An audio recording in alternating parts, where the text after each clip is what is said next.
இப்போ தான் நம்ம சேனலுக்கு நீங்கள் முதல் முறையாக வரீங்கன்னா தயவுசெய்து கீழே இருக்கிற ரெட் கலர் சப்ஸ்கிரைப் பட்டன் அழுத்தி சப்ஸ்கிரைப் பண்ணிக்கோங்க. கூடவே அந்த பெல் பட்டன் அழுத்தி ஆள்னு கொடுத்துக்கோங்க. அப்போ தான் நம்ம போடுற வீடியோ உங்களுக்கு தினமும் கிடைக்கும். சரி வாங்க இப்போ நம்ம வீடியோக்குள்ளே போகலாம். முதலிரவு என்பது ஒவ்வொருவருடைய வாழ்க்கையிலும் மறக்க முடியாத ஒரு நாளாகும். திருமணம் என்கின்ற பெயரில் இரு மனங்கள் ஒன்றாக சேர்ந்த பின்னர் அந்த இரு மனங்களும் சந்திக்கும் முதல் இரவுதான் முதலிரவு. இத்தகைய முதலிரவை எப்படி கடந்து வரப் போகிறோம் என்கின்ற பயம் பல பேருக்கு இருக்கும். குறிப்பாக பெண்களுக்கு தான் இத்தகைய பயம் எழும். ஆனால் ஆண்கள் தன்னுடைய மனைவியை எப்படி சந்தோஷமாக வைத்துக்கொள்ள வேண்டும், அவர்களிடம் எப்படி நடந்து கொள்ள வேண்டும் என்று முன்பே யோசித்து நன்கு தயாராக இருப்பார்கள். அது மட்டும் இல்லாமல் அப்படி இரண்டு பேரும் ஒன்றாக சந்திக்கும் முதலிரவின் அறையை எப்படியெல்லாம் அலங்கரிக்க வேண்டும் என்று யோசிப்பார்கள்.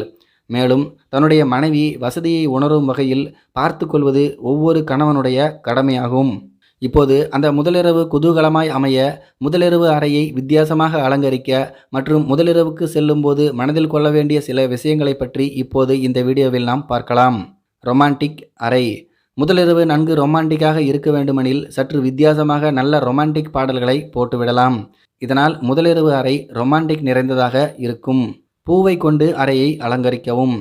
முதலிரவு அறையில் இருக்கக்கூடிய கட்டிலில் நல்ல நறுமணமிக்க பூவான ரோஜா மற்றும் மல்லிகை பூவை தூவி விடுவதோடு சிறிது நறுமணமிக்க ரூம் ஸ்ப்ரே அடித்து விடலாம். அதிலும் மனதை வருடும் வகையில் இருக்கக்கூடிய ரூம் ஸ்ப்ரே அடிக்கலாம். இதனால் காதல் உணர்வுகள் தூண்டப்படும். மெழுகுவர்த்தி. முதலிரவு அறையை நல்ல ரொமான்டிக்காக மாற்றுவதில் மெழுகுவர்த்தி முக்கிய பங்கினை வகிக்கிறது.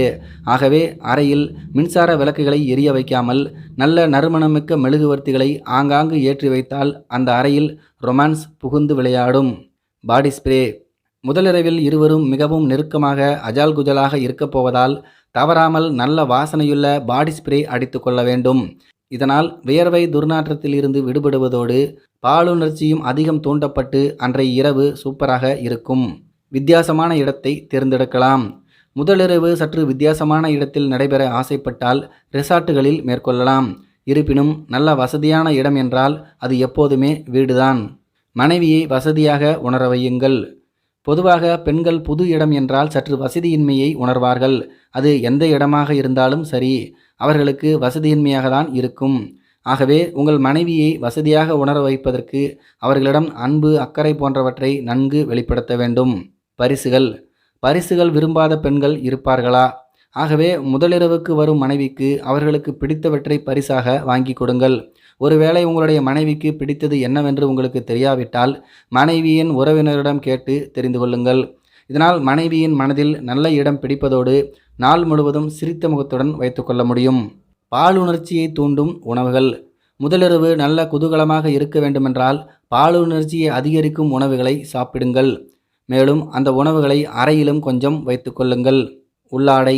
உங்களுடைய கணவரின் ஆசை நீண்ட நேரம் இருக்க வேண்டுமெனில் கருப்பு அல்லது சிவப்பு நிற உள்ளாடையை அணிந்து கொள்ளுங்கள். இது அவர்களது உணர்ச்சியை அதிகரிக்கும். அதேபோல ஆண்களும் வித்தியாசமானதை முயற்சிக்கலாம். இந்த வீடியோ ரொம்பவே உங்களுக்கு பயனுள்ளதாக இருந்திருக்கும் அப்படின்னு நான் நினைக்கிறேன். இதை பற்றி உங்களுடைய கருத்துக்கள் என்ன அப்படிங்கிறது கீழே இருக்கிற கமெண்ட்ஸில் தெரியப்படுத்துங்க. மேலும் இது போன்ற வீடியோக்களை பார்க்க நம்முடைய சேனலை சப்ஸ்கிரைப் பண்ணிக்கோங்க. நன்றி, வணக்கம்.